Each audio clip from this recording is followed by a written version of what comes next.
Meet PitchDB, the ultimate platform for speakers looking to make their mark on podcasts, conferences, and media outlets.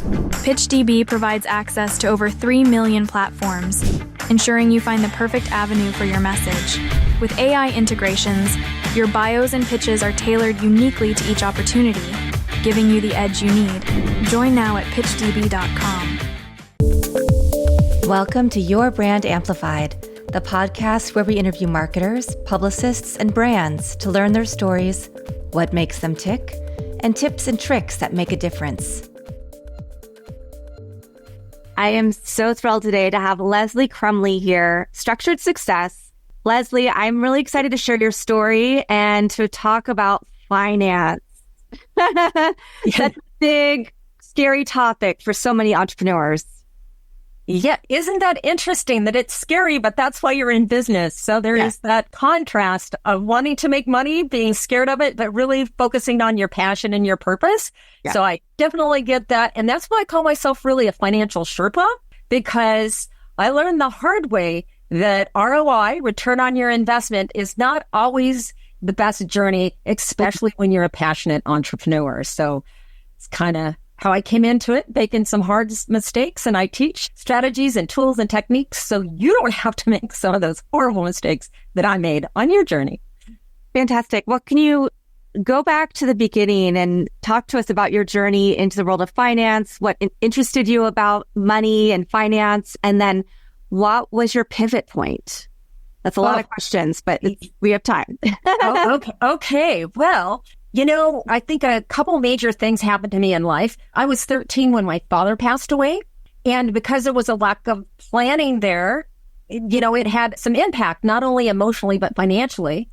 And then fast forward a number of years, I married my husband, and his parents did not save for retirement. And they lived with us for 14 years. And I thought, no. I do not want this to be me. I do not want to put that burden of supporting somebody financially on my kids. So what do I need to do? And I knew that I learned faster when I had accountability. So I transferred out of the travel industry. I love to travel. One of the reasons I like to manage my money is because I want to know how and when I can travel and how much time I have and how much money I have to do it. But I did go into financial services. I became a financial advisor. I was an assistant first. Then I became a financial advisor. Then I went into management, into compliance, administration, operations. Really did not like that part of the business. Oh, really awful. But I have some great skills from that. Then I went into banking as a personal banker with affluent clients and learned about lending. And I also learned one key strategy that most of those clients had in common, and that was they held real estate. They'd had it in their families, or they were real estate investors. So I went on that journey to become a real estate investor, and I did do that. Sadly, I did that at the top of the market. In 2007 and 2008, lost almost everything, including like wanting to jump off my balcony. You know, it was really, really, really bad. But in that journey, I had discovered as I clawed my way out of that journey, which is why I have a mindful money management practice, is because I had to really dig deep and call upon forgiveness and gratitude and all sorts of meditative processes to be able to navigate in a day at that point. And so when I went back to look, I'm like, what did I do wrong? What could I have done better? And even though I was using some of the tools, I did not know how to take my real estate business, and uncommingle that with my personal finances. Mm-hmm. And I did not know how to do reporting on that effectively so that when I had those conversations with my husband, it went well rather than, you know, lots and lots of fights because we were losing so much money.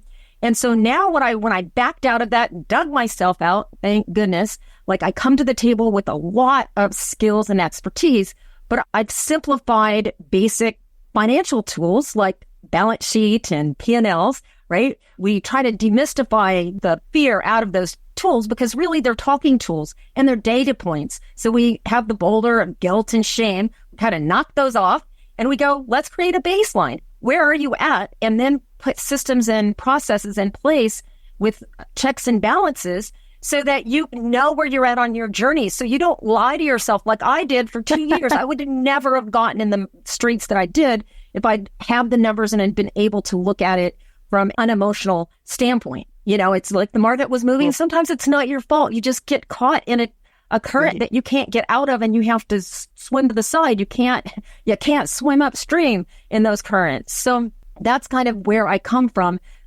helping people know how to protect what they have as they're growing and managing their wealth. So I call it a wealth building journey. And again, financial Sherpa to help you up that mountain. Yes.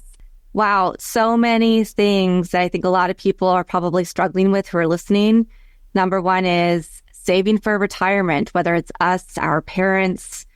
You know that my parents live in Thailand. They could live here in Kansas, where we grew up, but the quality of life they have there is so much higher because the expenses are so much lower. And so these are harsh realities that we're seeing people face is, where do you live? How can you maximize your money? Especially we're both, in California, where we see, okay, somebody moves out of their house, they've lived in their entire life and built up all this equity. They're not going to have anywhere else near here that they can live. So there's that topic. There is, of course, real estate and owning land, but then also knowing when to get in the market and how to do it effectively. Yeah. Simplifying balance sheets, because I'm asking for a hand raise here. How many of us have been in that position where we're afraid to email somebody who's asking us for money, or call them back, or say, you know what, this is the reality of where I'm at right now. Let's figure out the plan forward. Yeah. So many important topics. So your journey, you went from travel into investment, banking, helping advise people, and now you're out independently. Yes. So what prompted you to switch from being in the world of corporate into, you know what, I have this way that I want to help teach people that I might not get to if I were at a bank or another business? Right. Well, I had one of those pivotal days, and I think especially women go, like, it was Valentine's Day. I'm blanking on the year, seeing my daughter at a performance when she was in preschool. Ooh. And then I got pulled into my supervisor's office, and he said, well, really disappointed that you took time off during market hours. And I'm like going, but I have time. I've gotten excellent reviews. What is this? This is not okay. I'm always straddling my home and my work, and this is not a great environment. No, I do not accept this, and I don't accept this for other women. That's such a great moment, because up until then I thought, oh, I'm too old to transfer jobs. My husband had been laid off for 1.5 years after we bought our new home, and his parents moved in. I mean, I had a lot of stress going on. So I really felt like I was handcuffed to that job until that moment. That was the greatest gift that man gave me.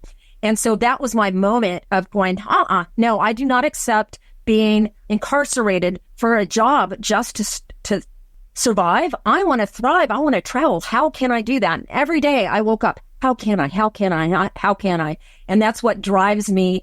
And the work I do is like, how can you, no matter where you're starting from, no matter how bad you feel and what dark hole you're in, get help. And there is a way. Do you have to work at it? Yes. That's kind of a challenge we face in this world. Oh, it's fast and easy. Well, you know what? We can make it faster and easier, but is it fast? Is it easy?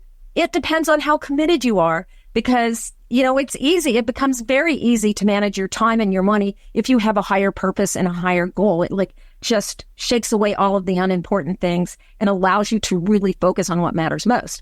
So, wow.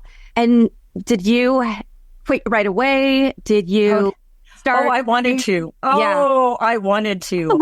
Oh my goodness. My husband brought me flowers at work. He knew I was so upset, but I knew that I had the benefits. So I couldn't just, quit. And I know so many people I talk to, they get upset because everybody has their stories, right? But they'll quit and then they figure it out. Or they're going to career coaches and nobody talks about, well, how much money are you making now? What is the hard dollars? What are the soft dollars? How do you quantify that so that you know what kind of job that you can get? How do you prepare financially for that transition and that gap? And that's what cash flow strategy will do for you. It puts it all on the table.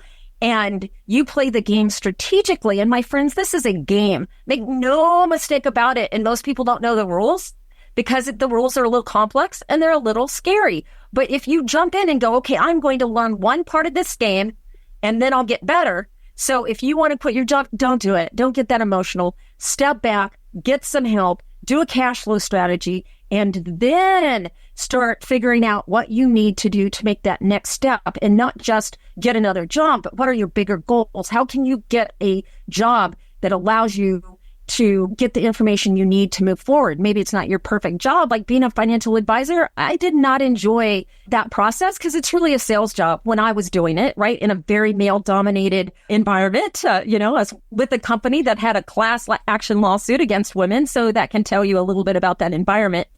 So you want to just prepare and plan before you take any action. That's what I say. And look at your numbers. You got to look at your numbers, especially if you want to open a business, right? And separate those numbers, separate them. So anyway. Yeah. So everything that you created and the way that you planned for yourself to be able to extricate yourself from corporate. Yes. Is that kind of the foundation of your business now? Yes, that and more. It is about taking what are your goals and let's create where you're at now so that you understand. I like to say, like, the financial tools are like shoes. You and I could have the same size feet, right? We go to the store. These shoes fit me great. Those shoes don't fit you because they're uncomfortable or something. So that's a misconception I think people have is, oh, I'm doing it wrong. I don't know. I'm not good with money. No, it's cognitively. How are you responding to data? And then how are you responding to the language? And then how are you responding to the stories that you were brought up with? Because there's all of that going on as you're trying to find solutions. And that's why budgets to me do not work, because there's so much literacy that goes into creating a budget that it's not just about how much money I have coming in and how much money I have going out and how do I balance that out. No, it's so much bigger than that. And because it is complex, those skills really aren't taught. And that's what I teach. It's through that process of finding out how much money you have, but what kind of money. Right. We all want passive income, but what does that mean? How does that look on a spreadsheet? And I use that word spreadsheet. Yes, I used it. Don't be afraid. It's just a data point to collect data points, piece of paper, whatever word you have to say in you, not to be triggered, but it's just really a way to collect information. Yeah. Would you say, because as you're talking, I'm thinking about the way that I budget, quote, budget, versus the way that my boyfriend does. And, he's very much more, what's the number? Okay, I'm going to stay below this. And for me, it's much better when I go, I've paid this, this, and this, and I'm going to allocate this much to buying something for the house that will make me feel a little bit better every day because I'll get to see it and it brings some beauty, or it helps me keep the house a little more organized, or whatever that is. So I do little rewards along the way. And for him, that would be wasting money because it's not all going towards bills or savings. Right. Oh, mindset, right? I bet you if we look, there's two different households of the money stories that you all have. And there's no one right way. It's what makes you feel good. But it's one of the reasons why I have categories and subcategories. And if you've not done accounting, that might not mean anything to you. But like if you're thinking about buckets, it's like having 10 buckets. I use 12 buckets when we're talking about creating those. And I call them cash flow strategies because budget feels so restrictive to me. It's like every time I use the word budget, I will go spend way too much money. But when I go cash flow strategy, because that is a trigger word. I love that. Well, strategy. That means I'm being smart. That means I'm using opportunity cost, which is what is the highest and best use of my resources. And then I feel okay about making some choices that are hard, but I have to choose my hard, right? Do I want to go out to dinner and a concert that's going to cost me $500 by the time I'm done? Or do I want to put that money into a savings account so that I can go to travel to Europe? For me, every time it's going to be traveling to Europe, but I have the pieces in place so I can see that visually so I don't forget. And that's why I use those tools, because if you don't use the tools, then you forget and you feel like, oh, I can go to the concert. All my friends went, or all my friends went out to eat and spent $200. I mean, it is super easy to drop $200 for a friend. Boom. Like, no, I don't do that. I have strategies around still going out and doing fun things. I'm the queen of finding great things to do in Los Angeles for very low budget. But it is all in that mindset. But I do have a fun money budget. So I have it allocated. So I am going out to eat. I am going having a budget for those fun things, but it is very controlled. And I'm always measuring the spending plan that I've created against how much I've spent. And I have all these tools to help me get there. But it's really knowing what my boundaries are for myself. I can always go out of them, but it's just having a baseline to go, oh, and especially if you're in debt, this is really important to do because, you just don't see the hidden cost of interest and you think, oh, that's only $10. I'm already in debt anyway. But no, that $10 can be, hundreds over time, and you don't want to do that. So it's really understanding what your patterns are and creating systems and processes around where your weaknesses are so that you can build up your strengths. And if you're committed to bigger goals, it's much easier to do that. Much easier. Wow. Well, and that was one of the questions I was going to ask, because when people are looking at becoming entrepreneurs or starting a new business, if they're multiple time entrepreneur, you said, about not commingling funds. And I know that is a mistake. I've made it's a mistake I still make sometimes. Like, oh, there's not enough money coming in here. I'll just cover it and then I'll have to pay myself back later. But I'm sure I'm not the only person. I know a lot of entrepreneurs do this. So how do you create that delineation so that you can really think of, because our businesses are us, right? Yes. So how do we separate them? And what are some techniques that you recommend? And is this something you see a lot? I see so much of this. And actually, I'm glad you asked that because I actually have a boot camp that I'm doing in April just to address this because it is so complex. And that's where setting your boundaries and having those visual tools comes into play. And I mean, it has this domino impact of getting your taxes done, of bookkeeping. When you commingle, it just costs you so much time and in the long run money because you don't understand, because you're not taking the time to build a foundation. But when you step back and invest the time, which feels like, oh my God, like, why aren't I seeing results? No, it is really sketching out your boundaries so that when that expense comes in, oh, that's a business expense because I went to dinner with so-and-so and I know that's a business meal versus, oh, I went out to dinner and this is a meal that I can't write off. And then the game becomes, how can you legitimately write off almost everything you're doing? And that's the tax strategy game, one that I really love to play, but it's a game. And again, if you don't have the right tools and you're deferring your decisions and your literacy, then it becomes very challenging to do that. So what I suggest is one, that's why I'm doing the boot camp so that we figure out where you're at and then slowly take away those commingled things and then understand what accounts that you have in place and why you're doing that and why you think it's okay, because we have to get to the root cause to make the changes. Because if we don't, you're going to say, oh, that's just one transaction. It's cool. Well, no, that one move you did is probably about 5 or 6 or 7 bookkeeping moves that's now added about 30 minutes to your process. You do that 3 or 4 times. Oh my gosh, you were talking if you have an entity and you do that. Well, now you have, you're crossing boundaries with your entity and you just don't want to do that. So it's really understanding how that all flows together. And it's hard. It's very hard. And you'll go to seminars, set up an entity. Well, yeah, that's great. But there's paperwork that goes along with that. And it costs a lot of money to have other people do it. So, yeah.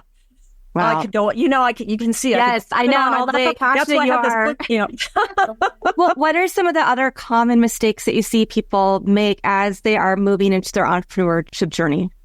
Biggest mistake is not having systems and processes for their personal expenses and really understand what their minimum lifestyle is costing.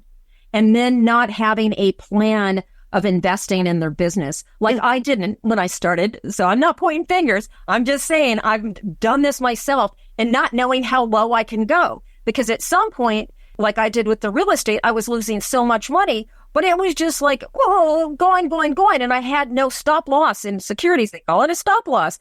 So I apply some securities terminology to the process. What's your stop loss? You're starting a business. That's fantastic. Okay. How much money are you putting into it? And then how much can you lose before you start gaining?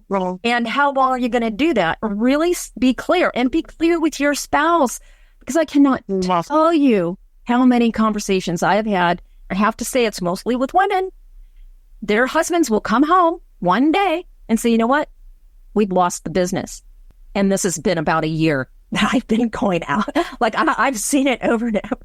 And I'm not saying women don't do it too. I'm just saying I have more conversations with women. Wow. But it's so it's very hard mentally and emotionally unless you have those tools and accountability.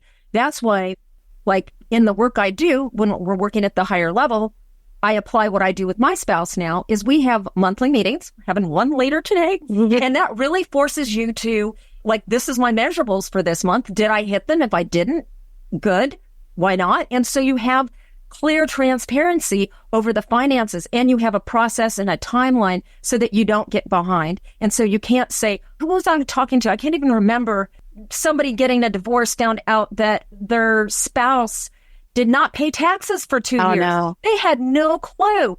Trust but verify. And that's what all of these systems allow you to do is trust and verify and share the weight, because it is a heavy weight to be the one carrying the finances, and the other one's, oh no, I don't want to look at that. And that's kind of how my husband would tend to do. He's like, I just make money, you deal with it. But there's a lot of heavy decisions to make, and it's not fair to the one who's in charge to do that. And that's why these tools are so important, and the meetings and the family meetings and discussions become so important. And then you also can change your family's relationship to that wealth building process, because there's so much negative energy around wealth, right? Right. And so we want to define it. What is it to you, and how can you do it with love in your heart and be a great person and not have to, do bad things like, some wealthy people we know.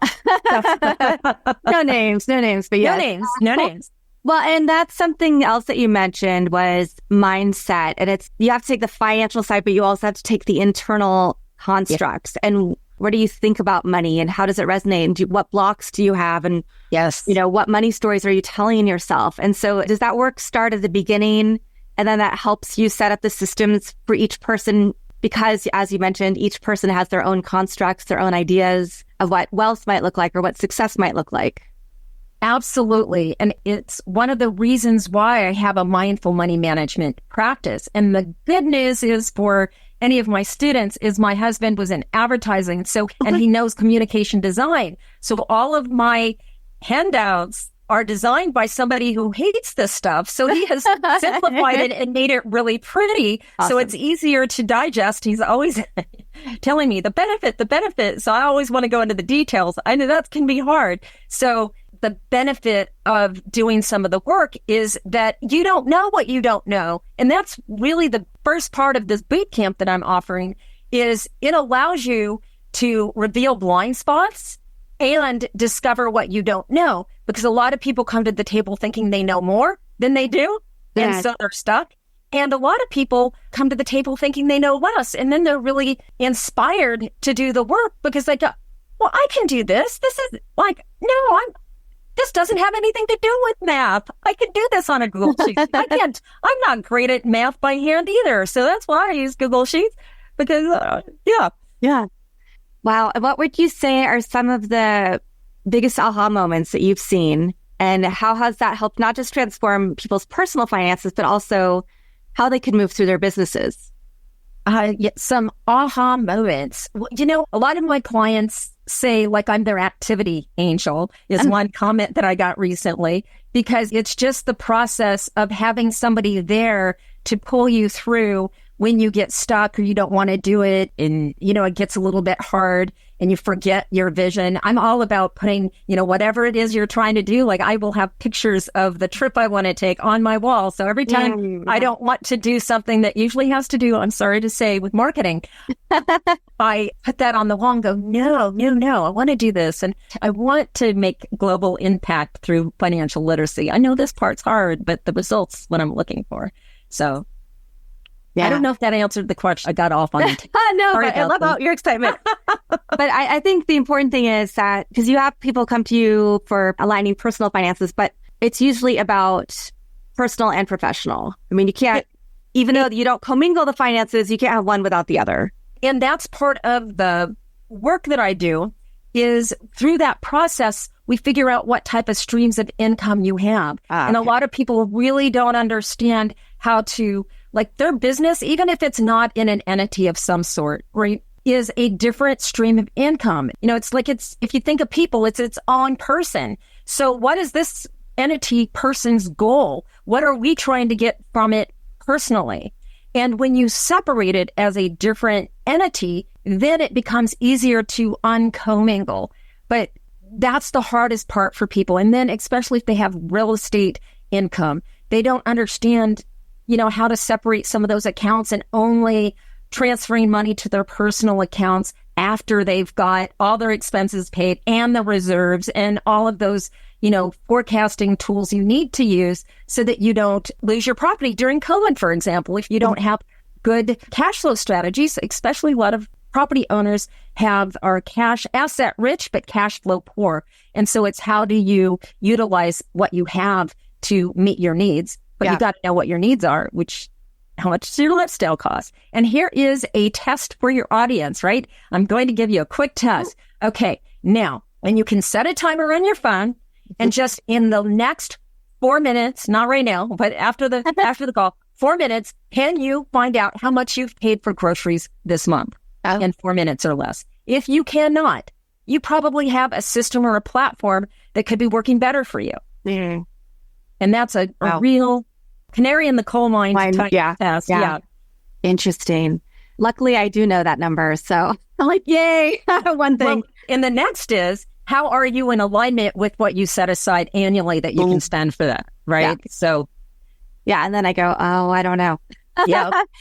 So, I think this is something that so many people are thinking about with interest rates and the cost of living still increasing, even though the economy is doing well. But then the other aspect is when you are starting a business, it can be really difficult to get credit for your business and business financing. And you have to use your personal credit a lot of times. And so do you also make recommendations for people on things that you've seen as good tools to increase the ability to get business credit, or little hacks? Like I know some people will say, have one credit card that you put everything on that gets you miles or that gets you XYZ that you can, or, a rebate that you can then give back to the company or whatever. I love those credit card points so much. But that's why I always say, do your cash flow strategy first, because if you're carrying any debt, those points are meaningless. They cost you money. Don't do it. And what I do is kind of like a liaison. So we put all the pieces on the table, and then we go to the experts who are really good at business credit to then get feedback. So I suggest having a board of directors, but I also suggest never using your personal assets unless you have a plan in place and you have those limits set for yourself. It's what I did. One of the reasons we had problems is the bank turned us down. I bought 8 properties with my home equity line of credit, my primary home. That was insane. That was so ignorant. I can't even tell you. So you don't even understand what you're doing and the risk because, you're an entrepreneur. This is a great idea. It is going to work. I have all the confidence in the world, except something happens like COVID or some AI, takes over your industry or whatever. So you have to really make sure you know what you're risking and have a plan. If it works out, great. If it doesn't work out, okay, what's my plan? And go in it because it is a business. It's a business. And that's really hard for heart-centered entrepreneurs, especially I have the same problem myself, right? The same problem because I don't look at this as a traditional business. This is my passion and my life's work. And I have such a desire to share the tools because they're not taught so that you don't have to suffer. And it's, anyway, I could go on and on. But anyway, that makes it very hard sometimes to do business and to make a profit because I just want to serve, but I have to be mindful that this is my business and I have things that I want to achieve with giving and lifestyle that are impacted by if I charge for my services. And it's also, I think, understanding your worth as an entrepreneur because you do love what you do, right? You do. Most entrepreneurs will do it for free because they love it and they forget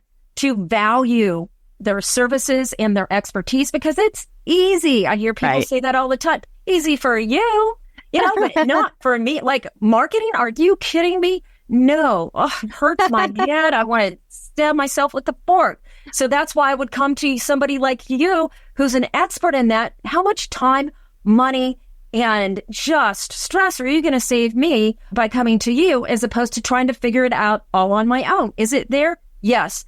Can I figure? No, it's taken you years to learn those little tweaks that allow you to get faster results. You know how to read the data. You know where to go, just like I know how to read numbers. Exactly. You can look at a spreadsheet and not see what I see. I can read them like tea leaves, but I've been doing it for years, right? Years. So it's get help too, and have a board of directors and listen to your board of directors. You know, they don't know everything about you, but sometimes, boy, if I only listened to a few people. Only listen. Well, and this is a formal board of directors, or this is just a group of trusted mentors, friends, people that you know you can go to and will give you the real deal. Yeah, that's exactly it. Like you, if somebody comes to you and works with you, you are going to tell them, you know, that budget on, and I'm just making this up, you tell me, on Facebook of $10 a month is not going to get you the results that you need. Somebody lied to you there, or, you know, I don't know how that works, but that's not going to work. So it helps you help people get real with expectations is just what I do. And those are hard conversations to have somebody. It's like, generally there's no fast money. There's no, it just doesn't work for most people. Most people, not always. So what does it look like for you now? You said you mentioned a boot camp. Are you working in group coaching? You're working one-on-one, a little bit of everything? I start out with the group coaching so that we can make sure that we're on the same page because I have to like you, just like you have to like me. It's not that type of corporate environment where you have to work with everybody. So I like to work with motivated people who really want to grow their literacy and their skill and do good work. And we start with that boot camp. And then sometimes we find people need a little bit more support. And then I'm also finding a lot of people are inheriting real estate right now. And one of the challenges, we've got that baby boom going, right? So there's a lot of those baby boomers transitioning. And so they have not trained their heirs. So people inherit all this money and all this property, really, not money. Money's easier to deal with, but it's property. So they have inherited debt along with an asset they don't know how to manage because nobody talked to them about it. And then there's it's just awful. And so that's some of the families, and that's a customized program that I work with families who are struggling with that inherited property issue. How do we untangle all of that?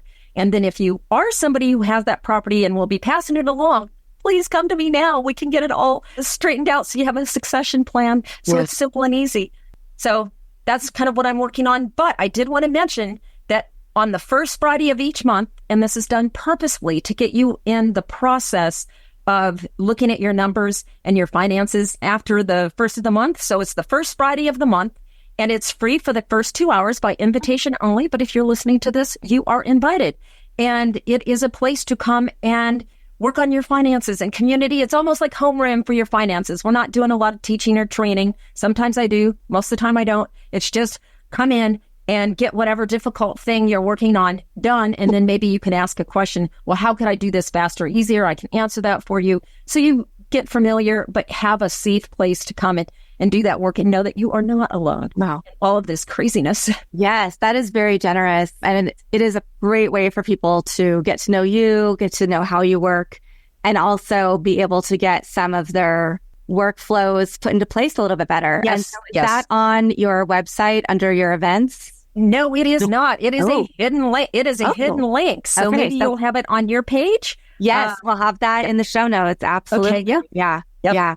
So you'll have to look at the show notes if you're watching this or listening to this episode to get that information. I'll probably, maybe I'll send it out in my newsletter too after the episode comes out. So Leslie, this has been so great. It's clear that you are so passionate about it. You make numbers and this work that many of us don't want to do and dread. You make it seem like it's fun. And so you make it approachable. So thank you for bringing that to our show today, because we need more of that in the world. People who are going to make the hard things seem approachable and fun, and like you can create a system. So you can. It's a vision board, my friends. It's a vision board. Like, what do you want? How do we create the vision with your numbers? It's peak by numbers. You know, it's very fun. And do you have a favorite quote or mantra that you'd like to leave us with? I have so many. If you looked at my Instagram, you'll see a whole bunch of quotes. Not lately, but in the past, I've done a lot of quotes, but I have 3 quotes. Okay. 3. Okay. One is, what can't be measured can't be improved. What cannot be measured cannot be improved. That's our data, right? And that was said by Peter Drucker. And why that's important is he was an economist who won over the Nobel Prize and wrote over 40 books on economics. And so you don't have to believe me, but believe him, right? Yeah. So that's why you want to have these measurements in place so you can prove your results. That's what I'm trying to say. And then the chief cause of failure and unhappiness is trading what we want in the moment for what you want most. So in the moment, you're not going to want to do some of this work, but you are trading what you want most, which is probably growing your business, having enough revenue so you feel safe and secure, and that you are wealth building while you're doing this business and not digging a hole like I did with my real estate business. And then the third and final is by my good friend Jen Baza, systems over discipline. Systems over discipline. That's why you need personal finance systems and platforms to help do some of the math. So it's really quick and you're not adding things up, but you know how to use those systems to create your money maps. So that's it.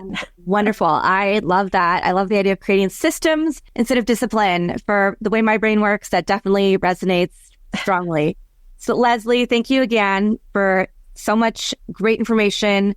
StructuredSuccess.com is your website. We will have a secret link for people who want to come into your free sessions and tackle their money issues, whether it's their personal, professional, or a mix of both. Yes. And with that, thank you to everybody who's watching or listening to this episode. And I'll be back again with another amazing guest to share how we can make our lives a little bit better, tip and trick by tip and trick. Want more? Check out amplifywithannika.com or follow me on socials at amplifywithannika.